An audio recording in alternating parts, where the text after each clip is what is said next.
देखो, अभी हमने ब्राह्मणों की महिमा सबसे ज़्यादा सुनाई थी अभी। ब्राह्मणों में भी दुर्वासा जी की महिमा कितनी होगी, बोलो?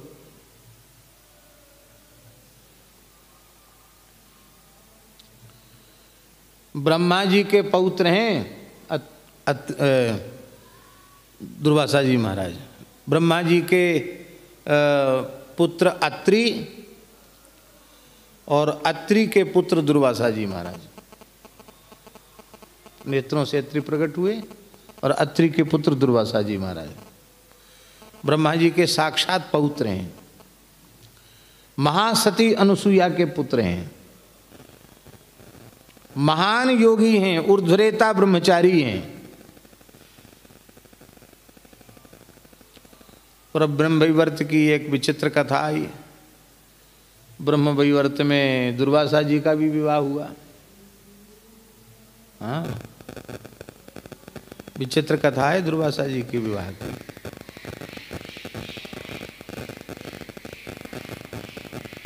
दुर्वासा जी का विवाह हुआ, मदन बाबा को सुनाई थी, इनको याद होगा तो बताएं। कौन से ऋषि थे जिनसे विवाह हुआ है? ऋषि की कन्या से विवाह हुआ उनका। वो कन्या बड़ी रूपवती थी। कर्ण ऋषि की पुत्री थी वो, या कौंडिन्य की, ऐसे किसी ऋषि की पुत्री थी। हैं इस, हाँ, कौन की थी? हैं कंडू ऋषि की। कंडू ऋषि की पुत्री थी। अपूर्व सुंदरी थी, बहुत सुंदर थी, सर्वगुण संपन्ना थी। बस एक ही बात थी उसमें, बहुत कड़वा बोलती थी, उल्टा ही बोलती थी हमेशा। उसके कटु भाषण ने ही उसके सारे गुणों पर पानी फेर रखा था। बाकी तो वो सब चीज में बड़ी कुशल थी, गाने में, बजाने में, कलाकारी में। बोलती बहुत कड़वा थी, गुस्सा बहुत करती थी। भगवान तो जैसे से तैसे को भिड़ाई देते, उनका तो स्वभाव है।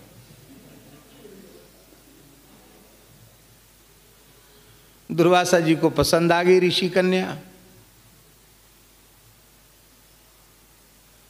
बोले ये, उसकी भी पूरी कथा पूरी नहीं सुनाएंगे कि कैसे उनको विवाह की इच्छा उत्पन्न हुई।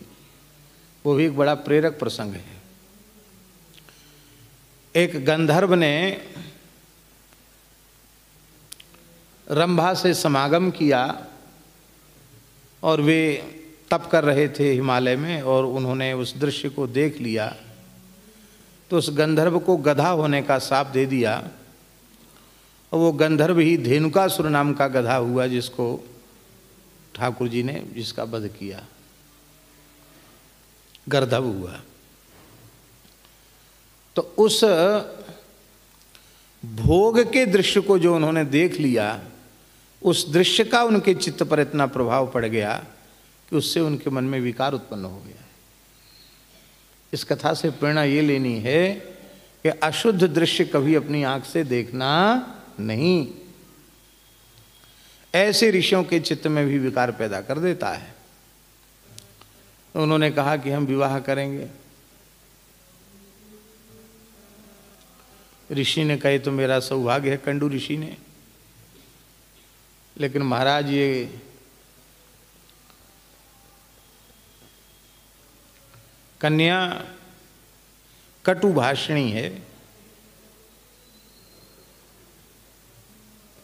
अच्छा हाँ, कुर्सी बैठो। कटु भाषणी है कन्या।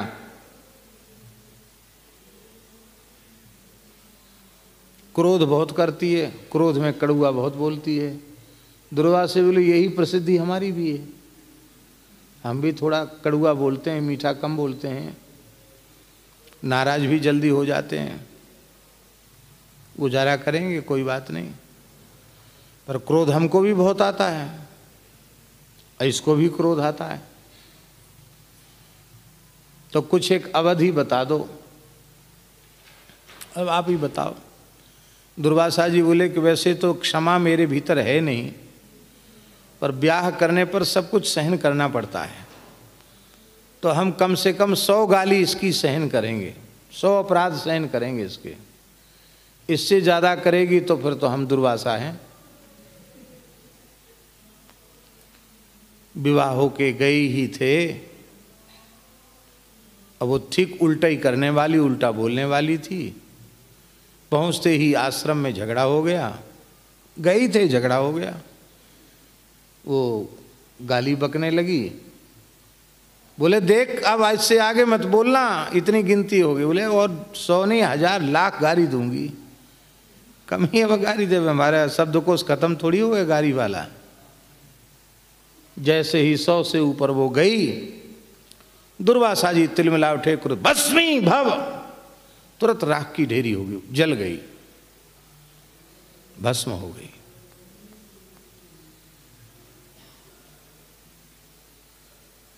अब उसकी जीवात्मा, उनकी पत्नी की जीवात्मा प्रकट हुई।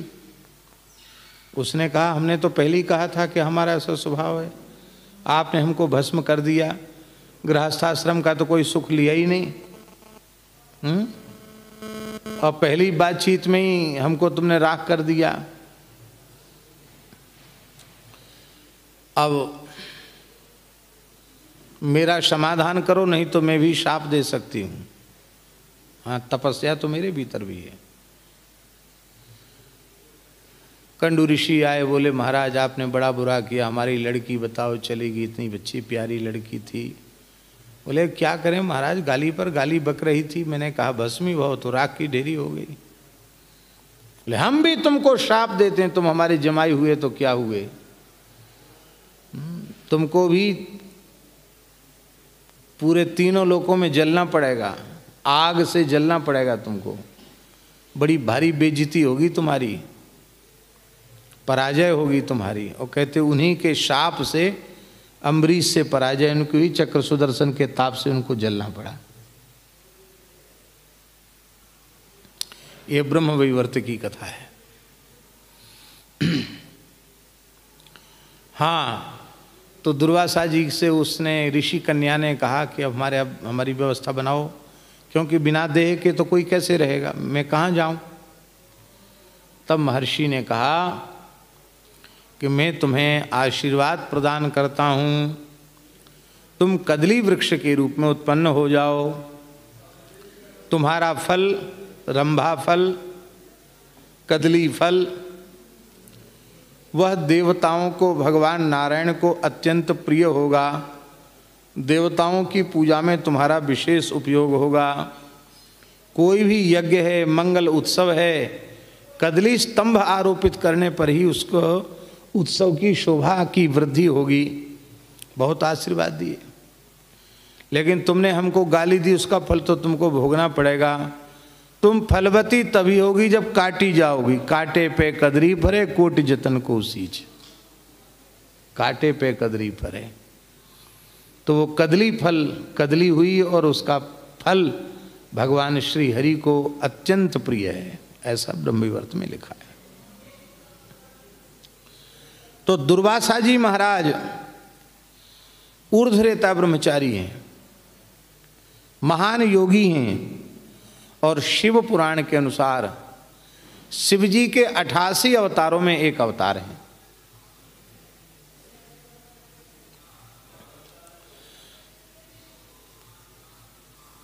और इस ओर अम्बरीश सूर्यवंशी क्षत्रिय हैं, गृहस्थ हैं, राजा हैं। अब दुर्वासा जी में जितनी विशेषताएं हैं, वो विशेषताएं अम्बरीश जी में नहीं है। केवल एक विशेषता है, वो भगवान के चरण कमलों में अनन्य भाव से समर्पित शरणागत भक्त हैं। बस भगवान के भक्त हैं, बस इतना ही गुण उनमें है, यही सबसे बड़ी विशेषता उनमें है। इधर दुर्वासा जी में अनेक विशेषताएं हैं, और इस प्रकरण में दुर्वासा जी का पराभव और भागवत धर्म की विजय, भक्ति की विजय, यह एक विलक्षण चरित्र है। देखो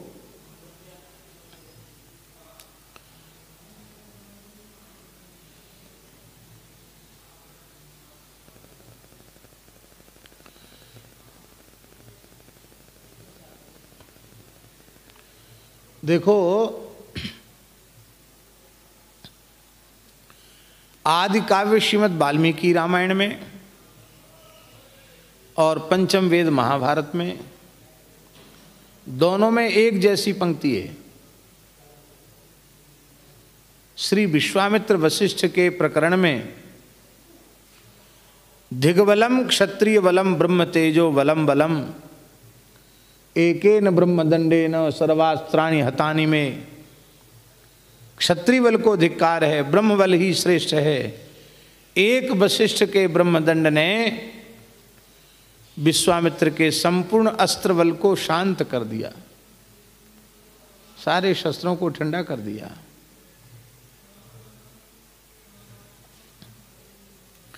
ब्रह्मबल इतना श्रेष्ठ है कि पुराणों को उठाकर देखने से लगता है ठाकुर जी भी नतमस्तक हैं, ठाकुर जी भी कमजोर पड़ जाते हैं ब्रह्मबल के आगे। हाँ, ब्रह्मबल इतना विलक्षण है, इतना प्रचंड है कि भगवान को भी अपनी पराजय स्वीकार करनी पड़ती है, अजित को पराजय स्वीकार करनी पड़ती। ब्रह्मबल ऐसा है। भगवान नारायण ने काव्य माता निषूदिता, शुक्राचार्य की मां, महर्षि भृगु की पत्नी ख्याति, उसका वध कर दिया। काव्य माता निषूदिता। और भगवान श्री राम, भगवान ने तो वध कर दिया। और भृगु जी महाराज तपस्या से उठे, भगवान नारायण के पास गए, बोले तुमने हमारी धर्म पत्नी को बिना अपराध के ही उसका शिरच्छेद कर दिया। अरे जैसे तुम शरणागतों की रक्षा करते हो, ऐसे वह भी शरणागतों की रक्षा कर रही थी, उसका क्या दोष था? तुमने उसको समाप्त किया, मेरे धर्माचरण में विक्षेप उत्पन्न किया, उपस्थित किया, मुझे पत्नी का वियोग का कष्ट दिया। मैं शाप देता हूं कि तुम्हें मृत्यु लोक में जन्म लेना पड़ेगा, और जैसे आज मैं अपनी पत्नी के वियोग में रो रहा हूं, तुमको भी रोना पड़ेगा। एक रामावतार का हेतु भृगु जी का शाप भी है। भगवान नारायण बोले कि हम तुम्हारे शाप को अंगीकार नहीं करते, हम परमात्मा हैं, परमात्मा सर्वतंत्र स्वतंत्र होता है, हम तुम्हारे शाप को स्वीकार नहीं करते हैं। जाओ। लोग कहते हैं ना नाराज होके, बिगाड़ लो हमारा जो कुछ बिगाड़ना हो, जाओ तुम्हारी छुट्टी। भगवान भी ऐसे बोले, जाओ, हम किसी के शाप वरदान के अधीन नहीं हैं, हम तुम्हारे शाप को स्वीकार नहीं करते हैं। भृगु जी ने कहा कि स्वीकार तो करना पड़ेगा, और वे आए, बोले यदि मैंने मन से भी कभी पाप का आचरण न किया हो, ब्राह्मणोचित धर्म का निष्ठापूर्वक पालन किया हो, तब किया हो, तो मेरी धर्मनिष्ठ सदाचार संपन्ना परम पतिव्रता पत्नी जीवित हो जाए। ऐसा कहकर उसका सिर जैसे ही धड़ पर रखा तो भृगु जी की पत्नी जीवित हो गई। अब भृगु जी तपस्या करने लगे। इतनी कठोर तपस्या भृगु जी महाराज ने की कि उनके तप के तेज से सारी सृष्टि क्षुब्ध हो उठी। सूर्य चंद्र की प्रभा फीकी पड़ गई, आकाश से उल्कापात होने लग गया, दिशाओं में आग लग गई, समुद्र का जल खोलने लग गया, हाहाकार मच गया। देवताओं के लोकों में इतनी गर्मी बढ़ गई कि वे माघ के महीना में भी एक तौलिया उड़ के चले आए। देखो देवता आ गए, बहुत जोर की गर्मी पड़ रही है ना।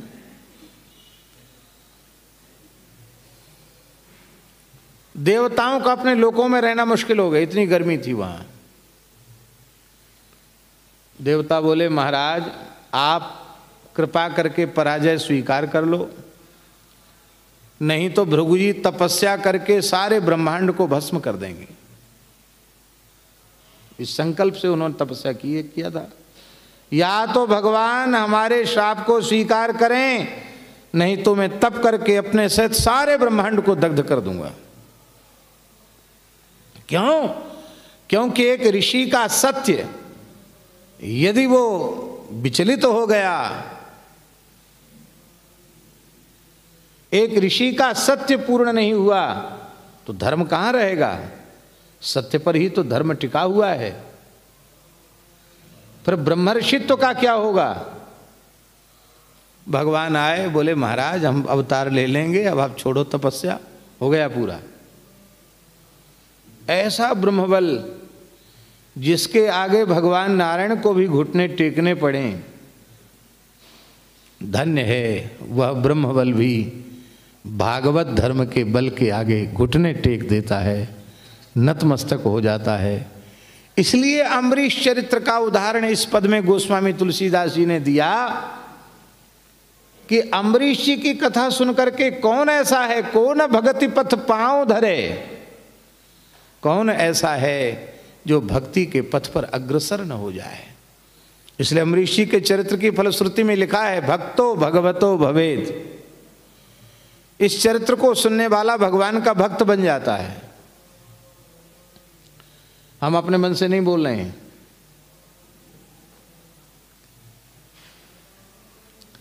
अम्बरीश जी महाराज की परीक्षा लेने दुर्वासा जी पधारे। कथा आप सबको मालूम है, कथा नहीं कहनी है। और अम्बरीश जी पर क्रोध करके उन्होंने कालकृत्या प्रकट कर दी, कहा अम्बरीश को भस्म कर दो।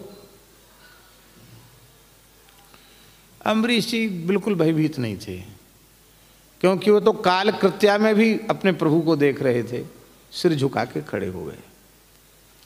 भगवान के दैत अस्त्र सुदर्शन चक्र ने कालकृत्या को ही जला डाला। कालकृत्या जल गई थी और दुर्वासा जी भागते नहीं तो अम्बरीश जी उनको बचा लेते, लेकिन दुर्वासा जी भागने लगे। सुदर्शन चक्र ने पीछा किया, भागते भागते दुर्वासा जी ब्रह्मलोक गए। बोले आप हमारे बाबा हो, हम आपके पोता हैं, पौत्र हैं, हमें बचाओ। भगवान बोले, ब्रह्मा जी बोले भागो यहाँ से, तुम हमारे पोता जरूर हो पर तुम्हारी आदत अच्छी नहीं है, चाहे जिससे अटक जाते हो झगड़ा कर ले। तो बताओ, भगवान के महान भक्त से तुमने झगड़ा कर लिया। मैं भगवान के भक्त का अनिष्ट करने वाले का पक्ष लेकर भगवान से बैर मोल नहीं ले सकता, भाग जाओ यहां से। शिवलोक गए। महाराज मैं आपका स्वरूप हूं, आपका अंश हूं। अंश की रक्षा करना अंशी का धर्म है। मैं आपका अवतार हूं, मुझे बचाइए।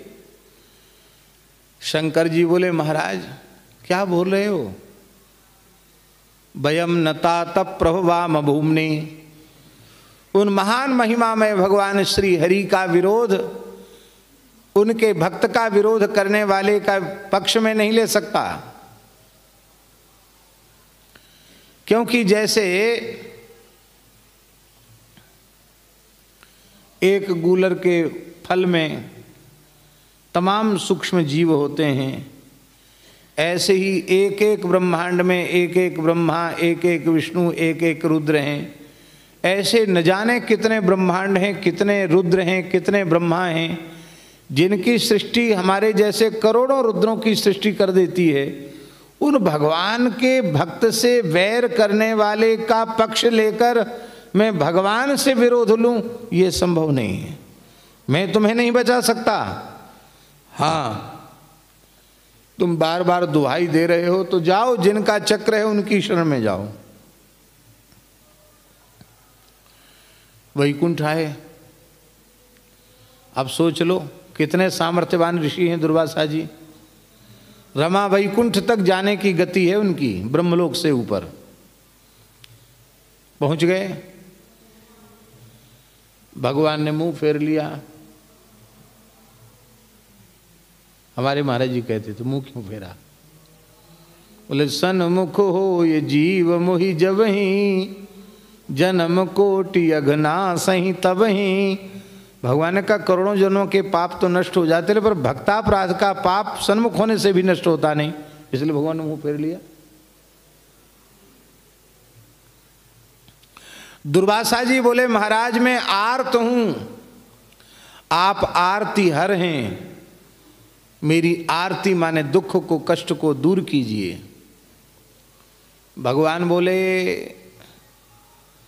तुम आर्त हो ये बात तो सही है, और मैं आरती हर हूं ये बात भी सही है, पर मैं सबकी आरती अर्थात कष्ट को, दुख को हरता हूं, पर भक्तों को दुख देने वाले का दुख कभी नहीं हरता।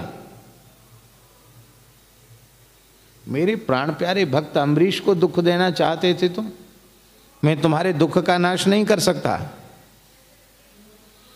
भगवान हे हरे,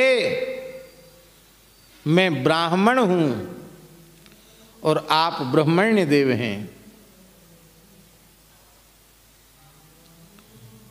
भगवान बोले ये बात भी बिल्कुल सत्य है, तुम ब्राह्मण हो, सामान्य ब्राह्मण नहीं, ब्रह्मर्षि हो, मैं ब्रह्मण्य देव हूं, ये भी सही है। देखो दुर्वासा जी, विश्वद्रोह का पाप लगाओ वो भी मेरी शरण में आ जाए तो मैं त्याग नहीं करता। विश्वद्रोह कृत अघज ही लागा, शरण गयो प्रभु तदपि न त्यागा। कोटि विप्र बध लागई जाऊ, आयहु शरण तजऊ नहीं ताऊ। कोटि विप्र बध का पाप किसी को लगाओ, वह भी मेरी शरण में आ जाए तो मैं त्याग नहीं करता। पर कान खोलकर सुन लो, एक भक्त का, वैष्णव का, हरि भक्त का तिरस्कार करके कोई मेरी शरण में आवे तो मैं क्षमा नहीं करता।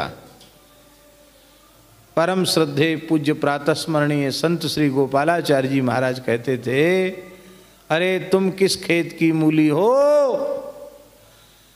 भगवान अवतार काल में हम जीवों को शिक्षा देते हुए ये बताते हैं कि मेरी प्राण वल्लभा भी किसी भक्त का तिरस्कार कर दें तो मैं अपनी प्राण वल्लभा को भी अपने से पृथक कर देता हूं।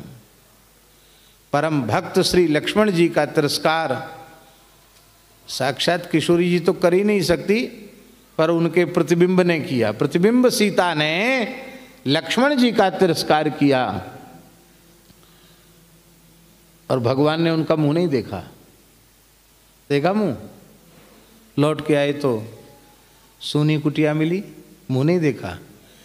जिस प्रतिबिंब सीता ने परम भक्त लक्ष्मण का तिरस्कार किया था, उस प्रतिबिंब सीता का मुख राम जी ने नहीं देखा।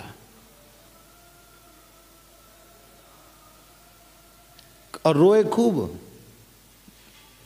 बड़े नाटकी हैं, खूब रोए। ऐसे नहीं रोते थे, ऐसे तो बातचीत करते चलते थे लक्ष्मण जी से। जब किसी महात्मा की कुटिया दिखाई पड़ती तो जोर जोर से रोते थे, आवाज लगा लगा करके। महात्मा बेचारे भजन छोड़ के बाहर चले, अरे राम राम, प्रभु रो रहे हैं, क्यों रो रहे हैं? ऐसा हो गया इसलिए रो रहे हैं। उस रोने में भी रहस्य था। ये दिखा रहे थे कि तुम लोग कभी यह मत सोच लेना कि भाई अकेले अकेले भजन तपस्या करने में बड़ी परेशानी है, एक आध कोई देवी हमारे पास में हो तो अच्छा है। हैं, हम इतना बड़ा धनुष बाण लेके चले तब तो देवी को बचा नहीं पाए, राक्षस उठा के ले गए। और तुमने कहीं देवी का चक्कर लगा लिया पीछे, देवी के चक्कर में फंस गए तो तुम्हारी तपस्या चौपट हो जाएगी। इसलिए उनके वैराग्य को पक्का करने के लिए ठाकुर जी उनकी कुटियाओं के सामने जाके ज्यादा रोते।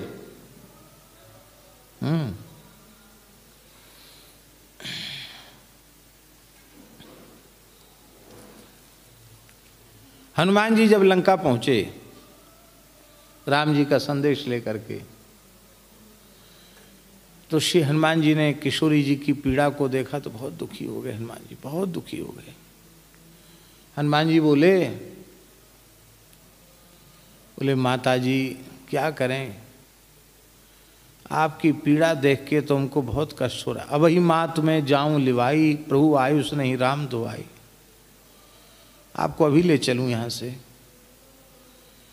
आपको इतने लंबे समय तक यहाँ प्रतीक्षा करनी पड़ी, उसका कारण यही है कि प्रभु को पता ही नहीं था कि आप कहाँ हो। बंदरों को भेजा है पूर्व पश्चिम उत्तर दक्षिण, उनमें मैं हनुमान नाम का बानर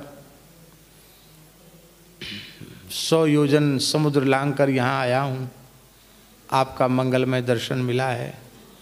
अब मैं आपकी सूचना वहाँ जाकर दूंगा तो प्रभु फिर दलबल के सहित आएंगे। निश्चर मार तोर ले जई हैं, तिहुपुर नार दादी जस गई हैं।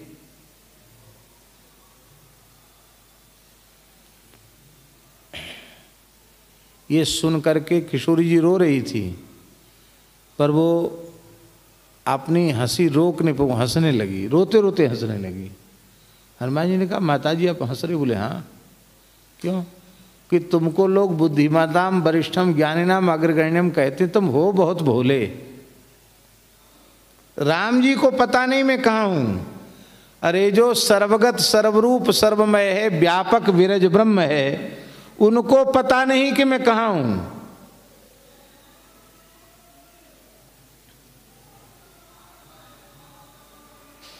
अभिज्ञानम प्रयच्छामि, मैं तुम्हें अभिज्ञान दे रही हूं। इस अभिज्ञान को जब तुम सुनाओगे, प्रस्तुत करोगे वहां, तभी उन्हें विश्वास होगा कि तुम मुझसे मिलके आए हो। अभिज्ञान किसको कहते हैं? महाकवि कालिदास का तो एक काव्य ही है अभिज्ञान शाकुंतलम। अभिज्ञान शब्द की उत्पत्ति क्या है? अभिज्ञायते त्यभिज्ञानम, जिसको देखकर घटना का स्मरण हो जाए वो अभिज्ञान।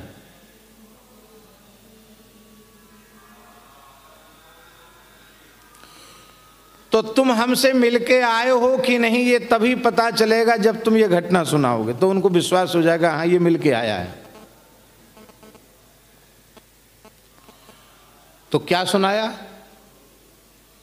तात शक्र सुत कथा सुनायु, बान प्रताप प्रभु ही समुझायु।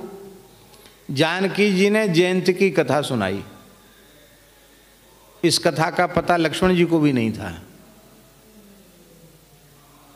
कोई जानता ही नहीं था। तो किशोरी जी ने कहा इंद्र का पुत्र जयंत कौआ बनकर आया परीक्षा लेने, और उसके लिए तो किसी से नहीं पूछा कि ये किसका बेटा है, कौन है, कैसा है। एक सींक उठाकर फेंक दिया, एक तिनका फेंक दिया, वही ब्रह्मसर बनकर के उसके पीछे लग गया। और काहू बैठन कहा न ओही, राखी को सके राम कर द्रोही। तीनों लोकों में उसको भागना पड़ा। अंत में शरण में आया तो हनिस्तिस्म सदक्षिणम, तब इसकी दाहिनी आंख प्रभु ने बाण से नष्ट कर दी।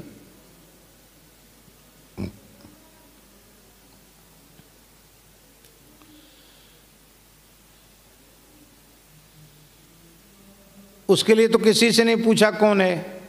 कौआ पर कोई ब्रह्मास्त्र चलाएगा? सब कुछ जानते थे। ऐसे धनुष भी नहीं उठाया, ऐसे एक तिनका उठाया, ऐसे फेंक दिया, वही ब्रह्मास्त्र बन गया।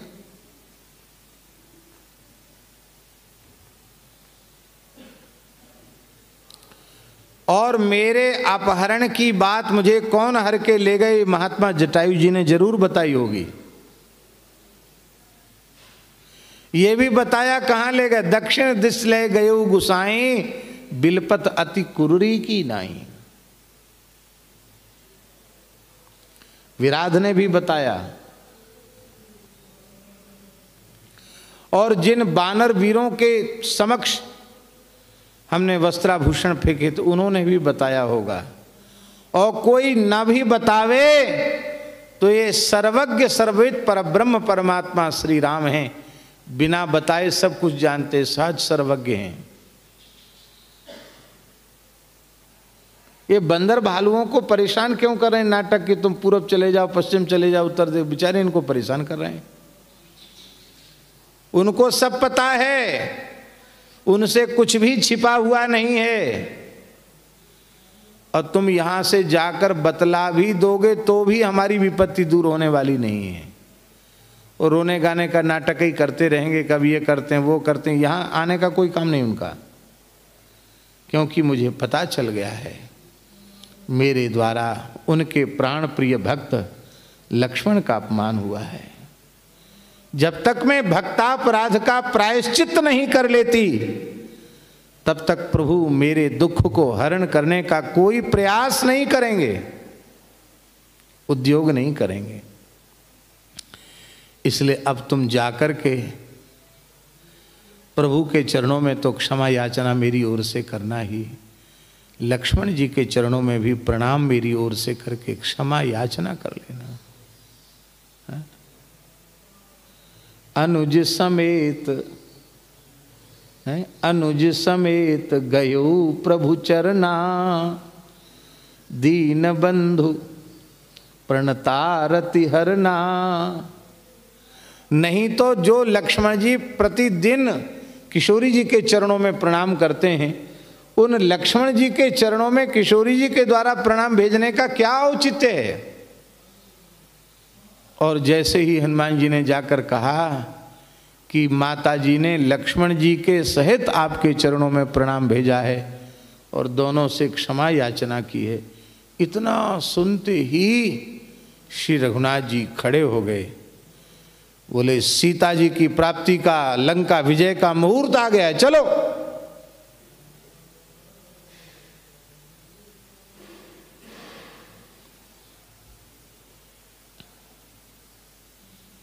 संभवतः यहीं की बात है। पूज्य श्री गोपालाचार्य जी महाराज ने कहा था कि लक्ष्मण जी ने कानों पर हाथ रख लिया, वे मूर्छित हो गए। राम जी ने कहा तुमको क्या हो गया? बोले वे मेरी माँ हैं, मुझसे कुछ भी कर सकती हैं। आपने इतनी सी बात को मन में रखकर स्वयं इतनी पीड़ा सही और माता जी को इतनी पीड़ा दी। ऐसा मुझे पता होता तो मैं प्राण ही त्याग देता। आपने क्या किया यह? इस कष्ट से मुझे मूर्छा हुई है। भगवान ने कहा मैं अपने भक्त का तिरस्कार कोई भी करे सहन नहीं कर सकता। एक भक्त का भी तिरस्कार करके मेरी शरण में आवे, मुझसे स्वीकार नहीं कर सकता। अपनी प्रियतमा को तो क्षमा नहीं करते, किसको क्षमा करेंगे भक्तापराध से? इसलिए मत कर भक्तन को अपमान, सहायक भक्तन के भगवान। मामा जी की रचना है। भक्तों का अपमान मत करो।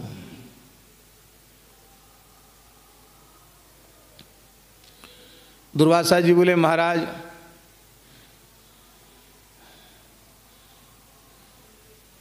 मैं शरणागत हूं, आप शरण हैं। बोले हम किसी का त्याग नहीं करते, पर भक्तापराध करने वाले को शरण में भी नहीं लेते। दुर्वासा जी बोले फिर हम क्या करें? हम तो अब निरुत्तर हैं आपके सामने, आप ही कहिए। भगवान ने कहा हम क्या कहें? तुमने हमारे तमाम नाम गिना दिए, पर मेरा भक्तवत्सल नाम तुमने नहीं गिनाया। अरे मैं ब्रह्मण्य देव हूँ, आर्तत्राण परायण हूँ, आर्तिहर हूँ, शरणागत वत्सल हूँ, शरण्य हूँ, ब्रह्मण्य हूँ, पर मैं भक्त वत्सल भी तो हूँ। भगत बचल गुण सब ही कूटारे हैं। मेरे सारे गुण नक्षत्रों के समान हैं और भक्त वत्सलता वाला गुण शारदीय पूर्ण चंद्रमा के, शरद पूर्णिमा के चंद्रमा के समान मेरा गुण है, भक्त वत्सल। मैं अपने भक्तों से जितना प्रेम करता हूं उतना किसी से प्रेम नहीं करता। मेरा अपराध होता तो मैं क्षमा कर देता, पर ये भक्तापराध है, भक्त की शरण में जाने से ही क्षमा होगा। अहम भक्त पराधीनो यस्वतंत्र इव द्विजो साधुभिर्ग्रस्त हृदयो भक्तैर्भक्त जन प्रियः। मैं सर्वतंत्र स्वतंत्र नहीं हूँ, मैं भक्तों की भक्ति के अधीन हूँ, स्वतंत्र नहीं हूँ। वे संत मेरा हृदय है, मैं उनका हृदय हूँ। वे मुझे छोड़कर किसी को नहीं जानते, मैं उनको छोड़कर किसी को नहीं जानता। साधूनाम हृदयम मह्यम साधूनाम हृदयम त्वहम मदन्यत तेन जानन्ति नाहम तेभ्यो मनागपि। संत हमारे हृदय हैं, मैं संतों का हृदय हूँ। संत मुझे छोड़कर किसी को नहीं जानते, मैं संतों को छोड़कर किसी को नहीं जानता। और दुर्वासा जी तुम ही बताओ, ये दारागार पुत्राप्तान प्राणान वित्त मिमम परम हित्वा माम शरणम याता कथम तांस त्यक्तुमुत्सहे। जो भाग्यशाली भक्त दारा माने पत्नी, आगार माने घर, धन, यह लोक परलोक सबको त्याग कर मेरी शरण में आए हैं, ऐसे भक्तों की सुरक्षा करूं कि ऐसे भक्तों का विरोध करने वाले की रक्षा करूं? बताओ उचित क्या है? दुर्वासा जी बोले अब हम तो चुप हैं, अब जो तुम्हारी इच्छा हो सो करो। यथेच्छसि तथा कुरु। भगवान बोले समाधान चाहिए ना आपको, समाधान दे रहा हूं। अम्बरीश जी के पास जाओ, उनसे क्षमा मांगो, तब तुम्हारे दुख की कष्ट की निवृत्ति होगी। और श्री सुखदेव जी महाराज कह रहे हैं, इत्थम भगवता दिष्टा दुर्वासा चक्रतापिता अम्बरीशम उपावृत्य तत्पादौ दुखितो गृहीत। भगवान की आज्ञा मानकर दुर्वासा जी परम भागवत श्री अम्बरीश जी के पास आए और तत्पादौ अम्बरीश जी के चरणों को दुखिता अग्रही, दुखी होकर उनके चरणों को पकड़ लिया। एक तो दूर की दंडवत प्रणाम होती है, एक एकदम पांव पकड़ने वाली दंडवत। अग्रहित माने पकड़ लिया चरणों को। एक दुर्वासा जी जैसे ब्रह्मर्षि ने एक गृहस्थ राजा के, क्षत्रिय के चरण पकड़ लिए, यह असामान्य घटना थी। दिग्बलम क्षत्रिय बलम ब्रह्म तेजो बलम बलम, पर सर्वोपरि ब्रह्म बल भी आज वैष्णवता के बल के आगे, भक्ति के बल के आगे नतमस्तक हो रहा है। इसलिए भक्ति के बल से बड़ा कोई बल नहीं है। भगवान जिसके अधीन हो जाएं उससे बड़ा और क्या हो सकता है। भगवत भक्त सर्वोपरि है और ब्राह्मण भगवान का भक्त हो तब तो क्या कहना, क्या कहना। सोने में सुगंध नहीं होती, सोने में सुगंध होती तो फिर तो क्या कहना।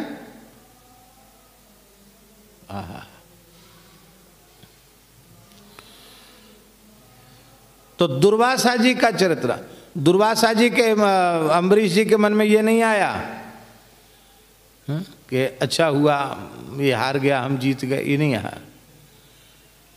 वे पीछे हट गए, उन्होंने चरण छुला लिए, साष्टांग प्रणाम किया और क्या कहा, हे भगवन,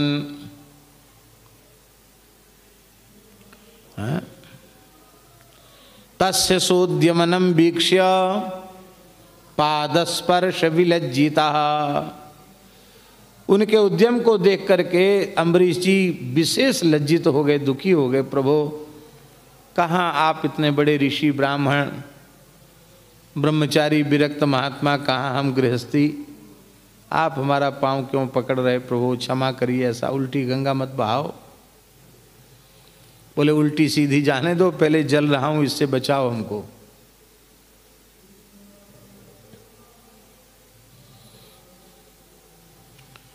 अम्बरीशी ने कहा,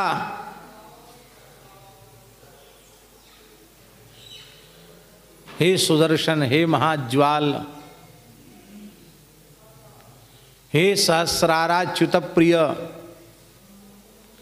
सर्वास्त्र घातन विप्राय स्वस्थ भूया इडस्पते।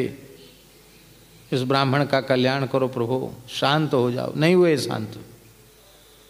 तब अंत में अम्बरीश जी ने कहा, यदि नो भगवान प्रीतः एकः सर्वगुणाश्रया सर्वभूतात्म भावेनो द्विजो भवतु विज्वरः। यदि भगवान मेरे ऊपर प्रसन्न है, मेरी भक्ति से प्रसन्न है,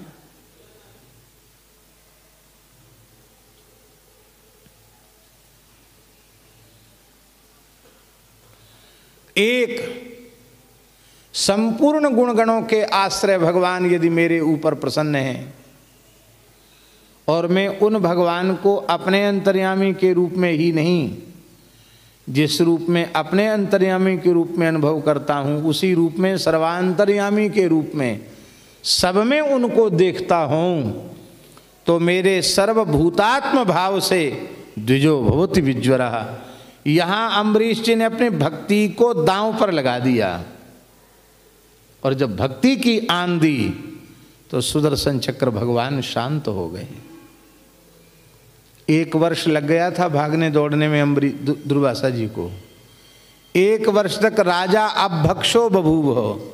1 वर्ष तक महाराज केवल चरणामृत ही लेते रहे, कुछ भी ग्रहण उन्होंने नहीं किया 1 वर्ष तक। और आज दुर्वासा जी के चरण धोकर चरणामृत लिया, उनका पूजन किया, उन्हें प्रसाद पवाया। इसके बाद आपने कुछ आहार ग्रहण किया। ऐसे अम्बरीश जी महाराज। तो दुर्वासा जी का कोप भी अम्बरीश जी का कुछ नहीं बिगाड़ सका। इसलिए दुर्वासा जी का अम्बरीश जी की भक्ति का स्मरण करके जीव को भगवान की कृपा के सहारे निर्भय हो जाना चाहिए। अजहु महामुनि ग्लानि गरे। बोले आज भी महामुनि दुर्वासा ग्लानि से गरते हैं, गल जाते हैं कि अरे हमने बहुत अच्छा नहीं किया। आहा। और आगे की बात कह रहे हैं। कहते हैं देखो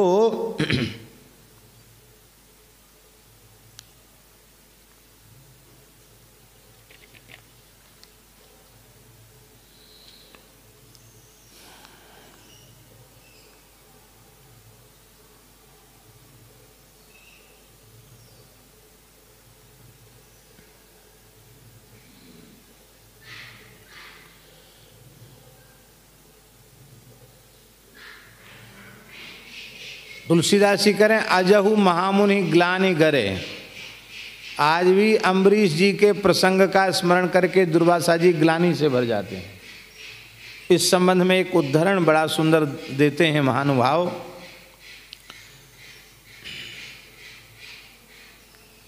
दुर्वासा जी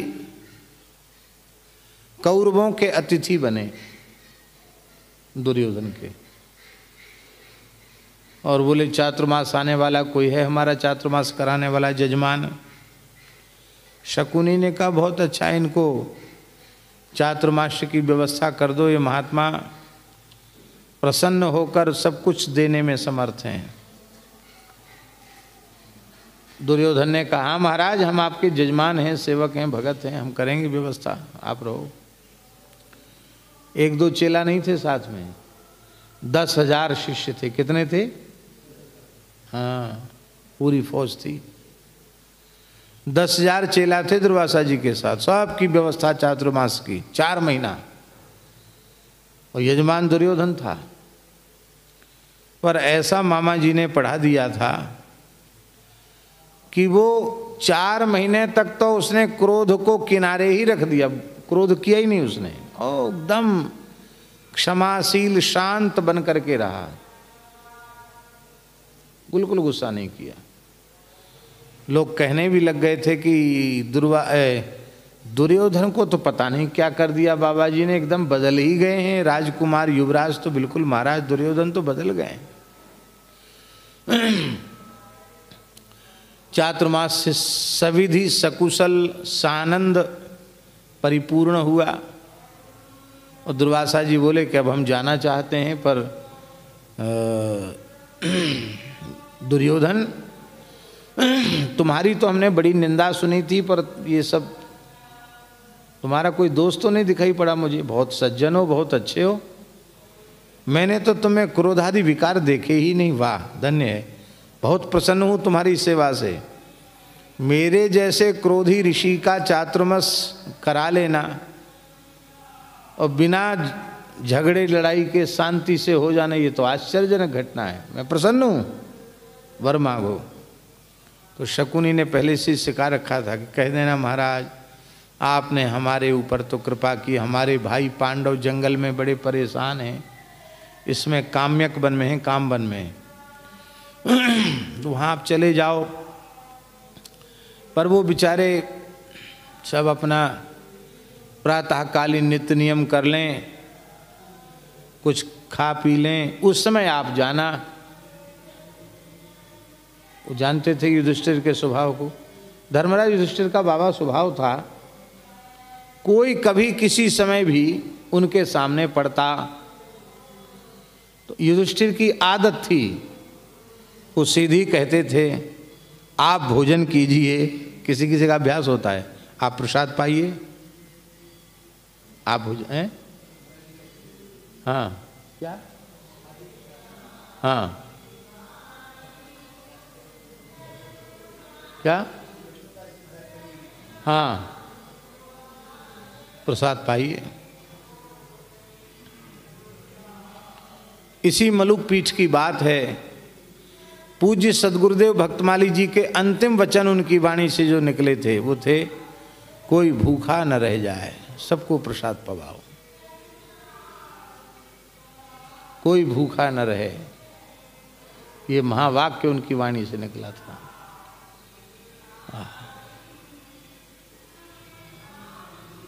तो युधिष्ठिर का अभ्यास था, कोई आओ प्रसाद पवाओ, न्योता देते तुरंत भोजन करने का। और इन्होंने षड्यंत्र किया था, वो जब सब खा पी के निश्चित हो जाएं, वो बटलोई जो सूर्य नारायण ने दी थी ना अक्षय पात्र, उसको धो मांझ के रख दें तब पहुँचे। वो जानते थे कि युधिष्ठिर तो उनका स्वभाव है, वो कहेंगे महाराज आप सब प्रसाद पाइए, ये तुरंत स्वीकार कर लेंगे। कह भी दिया था आप उनका न्योता स्वीकार कर लेना। अब 1-2 की चले क्या, 10,000 की व्यवस्था कठिन हो जाएगी, और इन ब्राह्मणों को ऋषियों को कुछ न्योते के बाद भोजन की व्यवस्था नहीं होगी, ये शाप देकर चले जाएंगे। इसलिए दुर्योधन ने भेजा, चले गए, वहाँ पहुँच गए। पांडव थोड़ा विश्राम कर रहे थे, उसी समय दुर्वासा जी के आगमन की सूचना मिली, उठ के खड़े हो गए, स्वागत सत्कार किया, प्रणाम किया। और जैसे ही बैठे तो युधिष्ठिर ने अपने स्वभाववश हाथ जोड़कर कहा महाराज बड़ी कृपा की, आप सब लोग प्रसाद पा लीजिए, भोजन कर लीजिए। बोले अभी हमारी मध्याह्न संध्या बकाया है, हम यमुना जी में जाते हैं, स्नान संध्या करेंगे, तब तक रसोई तैयार करो। चले गए। युधिष्ठिर ने कहा द्रौपदी लाओ बटलोई। बोले बटलोई तो सामने धर दूंगी ला के सामने, पर अब बटलोई कुछ नहीं दे सकती, क्योंकि बटलोई को जब तक मैं धो मांझ के रख न दूं तब तक तो उसमें से प्रकट होता रहता है। और उसको धो मांज के रख देने के बाद फिर आज तो नहीं कल वो शक्ति उसमें आएगी, आज उसमें वो शक्ति नहीं आएगी। आपने क्या कर दिया, 10,000 को न्योता दे दिया, अब कहाँ से व्यवस्था होगी इतनों की यहाँ। देखो सेवा की भावना हो तो सब व्यवस्था जुट जाती कहीं भी। गोरेदाऊ जी के ही एक महात्मा हैं, गिरिराज जी की परिक्रमा में रहते हैं, पंडित जी की समाधि के आसपास। 1 इंच भूमि उनकी नहीं है, सरकारी जगह है, तंबू लगा हुआ है।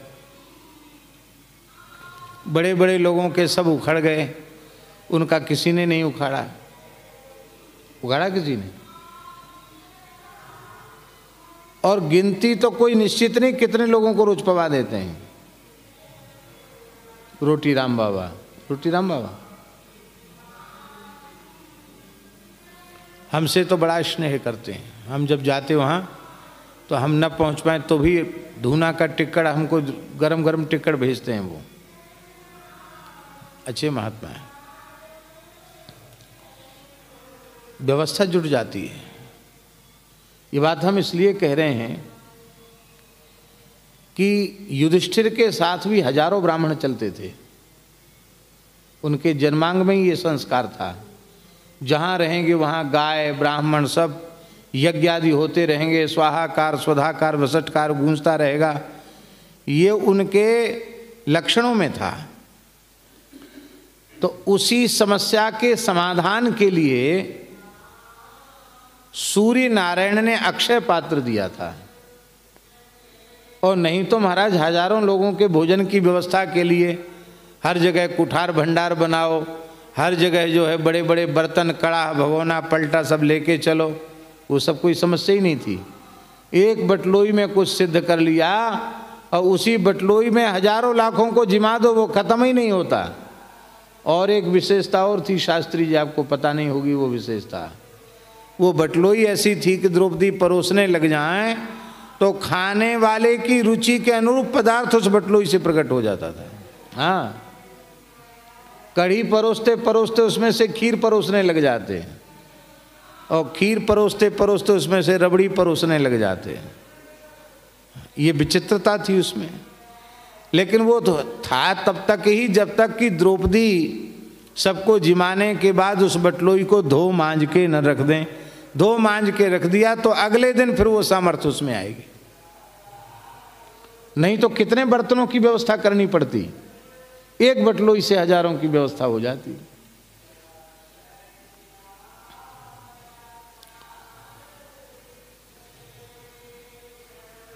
युधिष्ठिर बोले तो बटलोई काम नहीं करेगी। बोले अब तो हो गया उसका काम, कल करेगी, आज नहीं करेगी।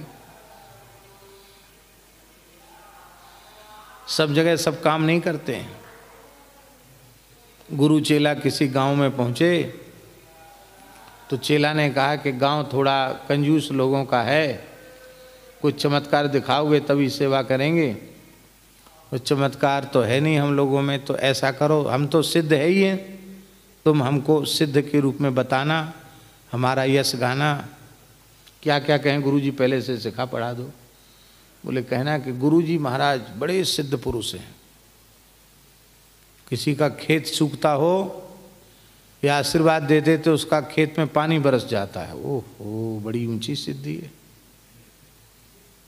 तो एक भगत ने खूब खीर मालपुआ जिमाया। बोले महाराज हमारा खेत तो सूख रहा, पानी नहीं बरस रहा है। बोले कोई बात नहीं। तो गुरु चेला रात को गए, दूर में एक नदी थी, वहाँ से भर भर के घड़ा में पानी पूरा खेत सींचा और सवेरे आके सो गए। उसने पूरे गांव में फैला दिया, अरे महाराज तो बड़े सिद्ध पुरुष हैं, पूरा खेत सींच गया। अब महाराज तमाम लोग आ गए, बोले महाराज हमारा खेत भी सूख रहा है, हम भी खीर मालपुआ लेके आए हैं, हमारा खेत भी हरा भरा हो जाए। गुरुजी बोले बच्चा कोई बात नहीं, सबके खेत में बरसेगा, चिंता मत करो। चेला ने हाथ जोड़ के कहा गुरुजी बरसें तो बरसें, चेला नहीं बरसने वाला।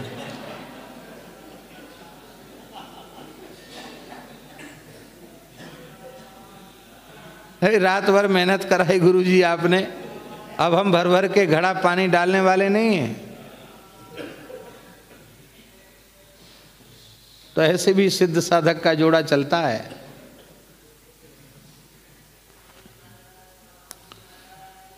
दुर्वासा जी महाराज बोले, युधिष्ठिर बोले कि जब बटलोई आज बरसेगी ही नहीं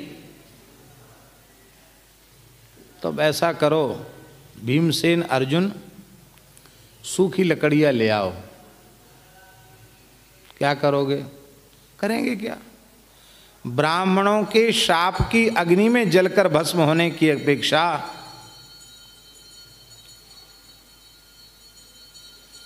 अग्नि में जलकर भस्म हो जाना श्रेष्ठ है।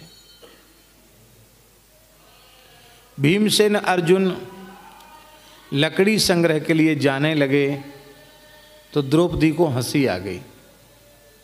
कहा, देवी इस भयंकर विपत्ति के क्षण में तुम हंस रही हो? बोले, हाँ हंस रही हूं। क्यों? द्रौपदी ने कहा, श्री कृष्ण कहूं गए हैं। तुम लोग बड़े भारी भक्त बनते हो, तुमको भगवान में विश्वास नहीं है। श्री कृष्ण कहीं चले गए हैं क्या? अरे तुमने प्रत्यक्ष नहीं देखा? कौरवों की सभा में वस्त्रावतार ग्रहण करके जिन्होंने मेरी लाज बचाई थी, वे श्री कृष्ण कहीं चले गए हैं क्या? युधिष्ठिर के नेत्र भराए, बोले, कृष्ण तो कहीं नहीं चले गए हैं। धन्य है देवी तुम्हारा विश्वास, पर हमारे लोगों के भीतर वैसा प्रेम नहीं है कि हम श्री कृष्ण को पुकारें और वे आ जाएं। ऐसा प्रेम तो तुम्हारे हृदय में ही है, तुम पुकारो श्री कृष्ण को। द्रौपदी ने पुकारा, ठाकुर जी आ गए। बोले, लाओ भूख लगी, भोजन करेंगे। लो 10,000 चेला और एक गुरुजी की तो व्यवस्था जुट नहीं पा रही, आप और चले जाए भूखे। अरे भोजन के लिए आपको नहीं बुलाया है, इन भंडारे की व्यवस्था के लिए आपको बुलाया है। भोजन करने, थोड़ी भोजन कराने के लिए बुलाया है आपको। भगवान बोले कि हम भोजन की थाली पर बैठे थे और आचमन कर लिया था, ओम अमृतोपस्तरणमसि स्वाहा। ग्रास देने ही वाले मुख में थे, तब तक तुम्हारी करुण पुकार कान में चली गई और तुम्हें पता नहीं थाली की भूख कितनी प्रचंड होती है। पर मैं भक्तों की पुकार सुनकर अपने आप को रोक नहीं सकता। तुम्हारी करुण पुकार सुनकर मुझे आना पड़ा, भूख लग रही है, भोजन कराओ। सजी धजी थाली छोड़कर आया हूं। द्रौपदी के नेत्र भराए, मेरे प्रियतम भूखे हैं पर आज कुछ नहीं है। भगवान कुछ नहीं है? अरे तू तो बड़ी उदार थी, आज तेरे में इतनी कंजूसी कहां से आ गई? त्रिभुवन को तृप्त करने की सामग्री तेरे पास है और कहती मेरे पास कुछ नहीं। ला बटलोई ला। भगवान मैंने धो मांझ कर उसको रख दिया, उसमें कुछ नहीं है। अरे लाओ तो सही। जैसे ही द्रौपदी बटलोई लेकर आई, भगवान ने अपनी गोद में रखा, उलट पलट देखने लगे। उस बटलोई के भीतर उसके कंठ के भाग की तरफ एक साग का पत्ता चिपका हुआ था। उसको छुड़ाया, हथेली पर रखा, अनेन विश्वात्मा तृप्यंताम कह करके मुख में रखा और जैसे ही जल पिया, सारे ब्रह्मांड के जीव तृप्त हो गए। अनेन शाकपत्रेण विश्वात्मा तृप्यंताम। अब एक प्रश्न है, बटलोई में पत्ता कहां से आया?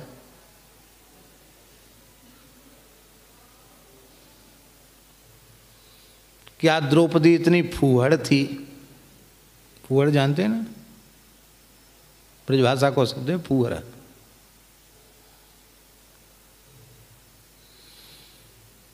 काका कवि की, काका हाथरसी की एक कविताएं महाराज जी सुनाते थे, हमें तो याद नहीं है पूरी। फूहर वही सराहिए परसट टपके लार, फूहर वही सराहिए परसट टपके लार, परसट टपके लार झपट लड़का सोचावे हैं। और पेने नाक हाथ सो पूछ, दो हाथन सिर खजुआवे।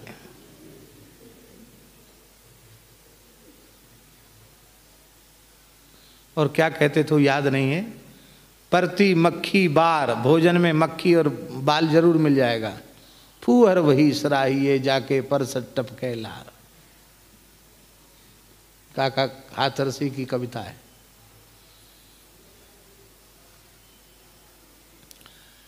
तो द्रौपदी तो यज्ञ से उत्पन्न, यज्ञ से नहीं है। हमारे यहाँ महात्माओं में भैया जी, अब तो क्या करें, अब सब सखरे निखरे का विचार खत्म ही हो गया। किस चीज़ को छूने के बाद किस चीज़ को छूने से सखरा हो गया इसका ध्यान ही नहीं है। हमारे महाराज जी जब थोड़ा विशेष, महाराज जी में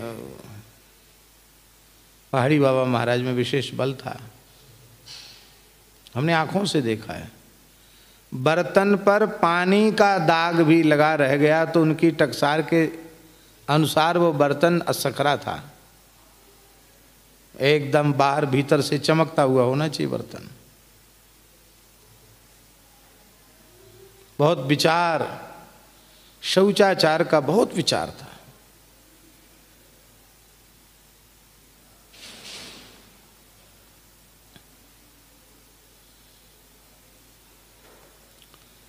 द्रौपदी धर्मराज युधिष्ठिर की धर्मपत्नी, उससे ऐसी चूक हो जाए कि बर्तन अमनिया ठीक से न कर सके, उसमें एक जूठन लगा रह जाए, ये द्रौपदी के द्वारा संभव नहीं था। फिर वो पत्र आया कहाँ से?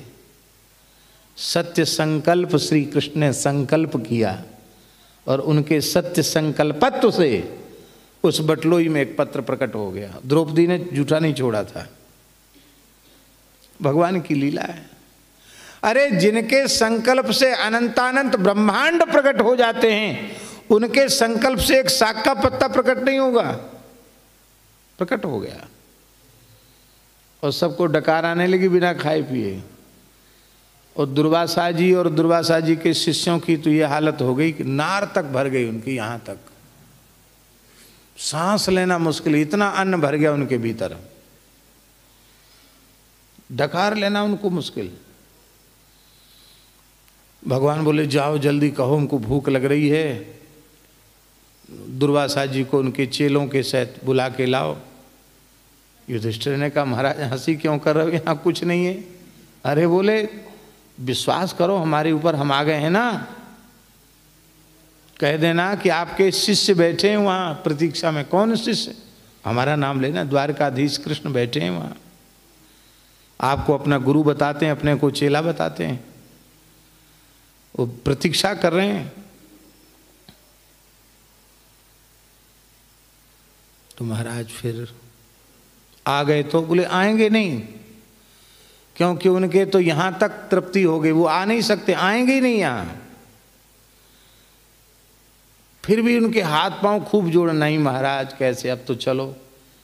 फिर जब ज़्यादा हाथ पांव जोड़ो नहीं आवे, तब उनसे ये बात जरूर कहना कि महाराज एक दो की रसोई बेकार हो जाए कोई बात नहीं, चलो किसी को भी खिला दो। 10,000 महात्माओं की रसोई का क्या होगा, आप बताओ महाराज क्या करें। अर्जुन और भीमसेन की एक विशेषता, वो झूठ नहीं मानते, वो कहते भगवान जो कह रहे हैं वही ठीक है।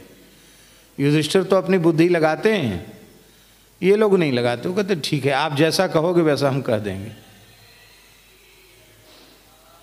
कहीं आ गए तो आएंगे तो नहीं, फिर वो ये कहेंगे देखो हम जाते और भोजन करते तो तुम्हें वरदान देते, तो वरदान ऐसे ही मांग लो।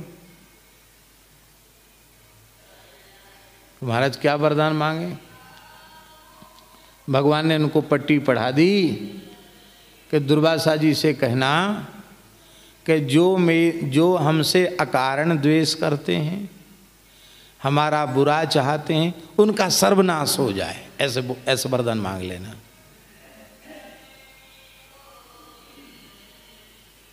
बोले बिल्कुल ठीक। भीमसेन अर्जुन गए और यहाँ संध्योपासन करते करते सबके यहाँ तक भर गया।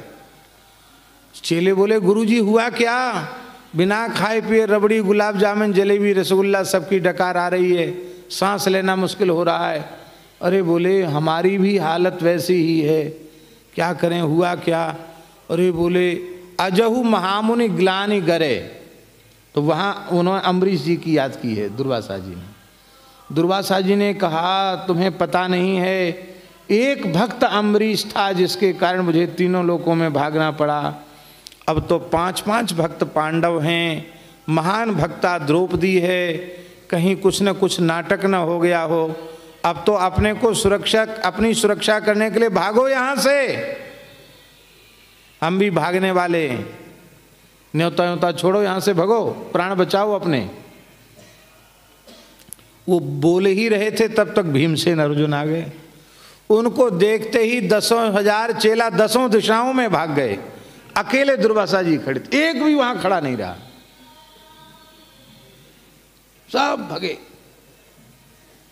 कोई ऊपर कोई नीचे। जिस योगी तो सबसे सिद्ध थे, कोई अंतर्धान हो गए। भीमसेन अर्जुन ने प्रणाम किया, बोले महाराज शिष्य कहाँ गए सब?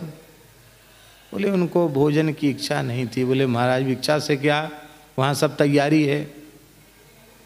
इतने लोगों की रसोई इतने जल्दी तैयार हो गई? अरे तैयार नहीं, आपके एक शिष्य हैं वो प्रतीक्षा कर रहे हैं। कौन है शिष्य? तो भगवान ने सिखा पढ़ा के भेजा था। बोले द्वारकाधीश श्री कृष्ण आपको परोस के जिमाएंगे, आपकी प्रतीक्षा कर रहे हैं। महाराज जी इस प्रसंग को कहते गदगद हो जाते थे, कहते थे अरे सब गुरुओं का गुरु वहाँ बैठा है, वो अपने को चेला बता रहा है, माफ करो, उस गुरु के चक्कर में हमको नहीं फंसना है। कृष्णम वंदे, सब गुरुओं का गुरु वहाँ बैठा कहता कि हम गुरु हैं, हम चेला हैं, ये सब झूठ बात है। देखो हम भोजन करते तो तुमको वरदान देते, अब बिना भोजन के ही वरदान मांग लो। बोले जो अकारण द्वेष करते उनका विनाश हो जाए। बोले ये तो हमने दिया, और एक वरदान और अपनी तरफ से मांग लो, हम अपनी तरफ से दे रहे हैं और एक मांग लो। तो भीमसेन को ये लिखा नहीं है पर ये कहा जाता है, कोई ना कोई कहीं ना कहीं आधार तो होगा। एक कहावत है, खाएं भीम हगें शकुनी। तो भीमसेन ने कहा कि हमारी खुराक ज़्यादा है तो हमको सवेरे सवेरे बहुत समय लग जाता है। तो आपकी कृपा हो तो एक वरदान और दे दीजिए कि मैं भोजन करूं और डोललाल जाने की सेवा मामा जी के पास रहे।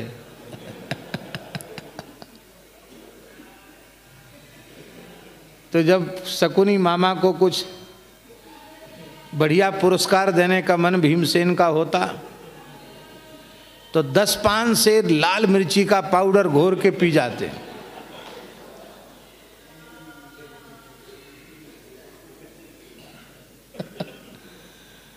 दस 5 शेर मिर्ची का पाउडर पिएंगे तो क्या हालत होगी, कभी ऐसा हो तो अनुभव कर लेना।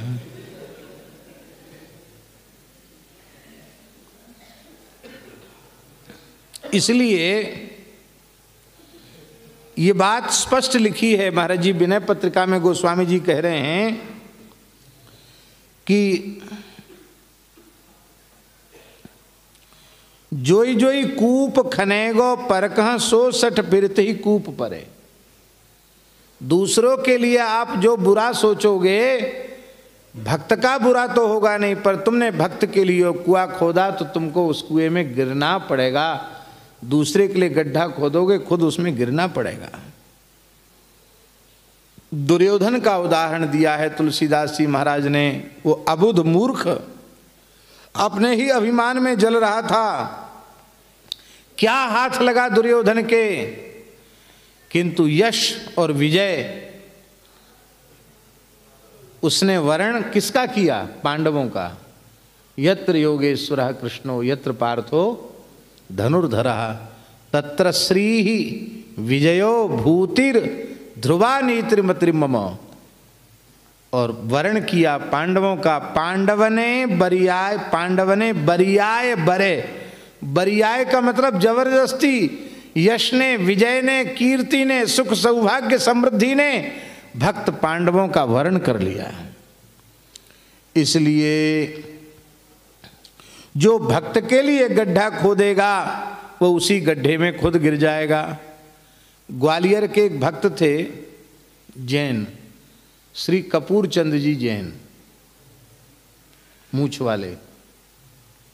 अरे महाराज क्या कहना, जैन थे लेकिन महाराज जी के अनन्य सेवक थे, पहाड़ी बाबा महाराज के। उनके पिताजी भी आते थे महाराज जी के पास।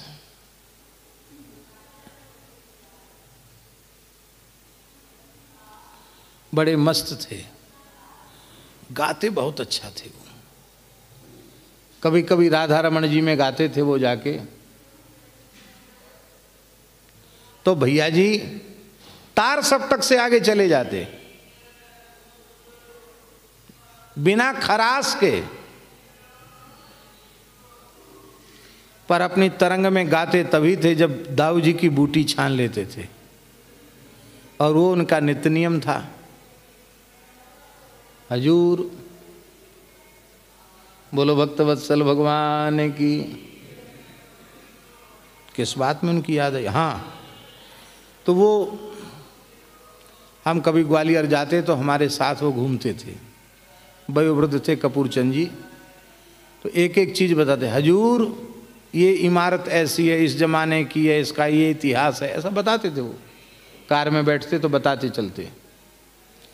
तो ग्वालियर के एक पुरानी जेल है, उस जेल का इतिहास उन्होंने बताया था कि ग्वालियर महाराज के अमुक मंत्री थे, सेवक थे, उन्होंने ये जेल बनवाई थी।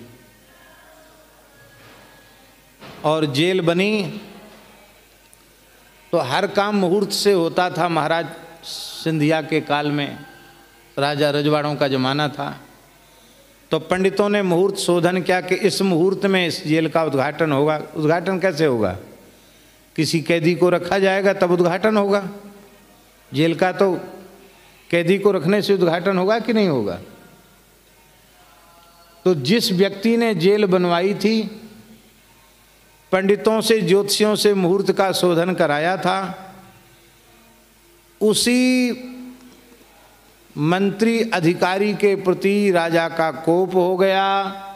राजा को भ्रम हो गया कि इन्होंने कुछ गड़बड़ किया है, और उनको कठोर कारावास की सजा सुनाई। और सबसे पहले कैदी के रूप में उस जेल को बनाने वाले ने ही प्रथम कैदी के रूप में इस जेल में प्रवेश किया। ये कपूर चंद जी ने बताया था। तो उसने कहा, हजूर हम ये नहीं जानते थे कि इतने प्रेम से जेल बनवाने का परिणाम ये होगा कि उस जेल में पहले कैदी के रूप में मुझे ही रहना पड़ेगा।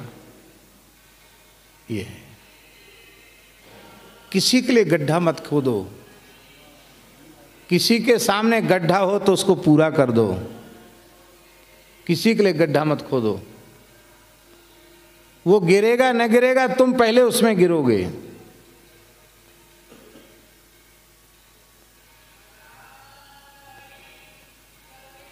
एक महात्मा की पंक्तियां, श्री जूनागढ़ वाले अभिराम दास जी महाराज की पंक्तियां बड़ी प्रिय हमको लगती, उनके प्रवचन में हमने सुनी। मत हंसो किसी को गिरते देख कभी तुम, मत समझो यह कि गिरेंगे कभी नहीं हम। मत हंसो किसी को गिरते देख कभी तुम, मत समझो यह कि गिरेंगे कभी नहीं हम। उस गिरे हुए के पास दौड़ कर जाओ, ये मानवता है। उस गिरे हुए के पास दौड़ कर जाओ, सादर देकर अवलंबन उसे उठाओ।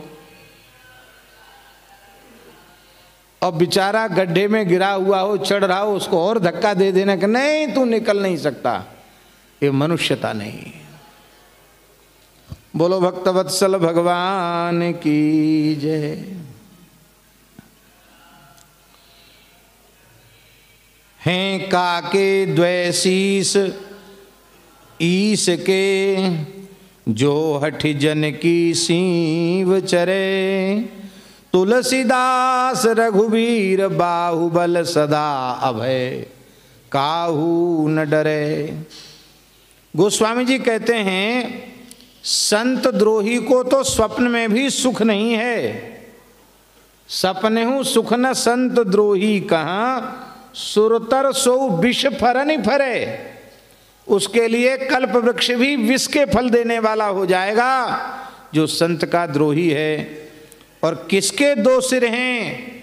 जो भगवान के भक्त के अचिंत्य महात्म्य की सीमा का अतिक्रमण करेगा, उस सीमा को लांघेगा। जो भगवान के चरणाश्रित भक्त हैं वे तो अभय हो जाते हैं, क्योंकि भगवान ने प्रतिज्ञा की है सकृत एव प्रपन्नाय तवास्मीति च याचते, अभयम सर्वभूतेभ्यो ददाम्येतद् व्रतम मम। अभय सदा अभय, क्योंकि शरणागति स्वीकार कर लेता है, इसलिए सदा अभय, काहू न डरे। वो कभी किसी से डरता नहीं।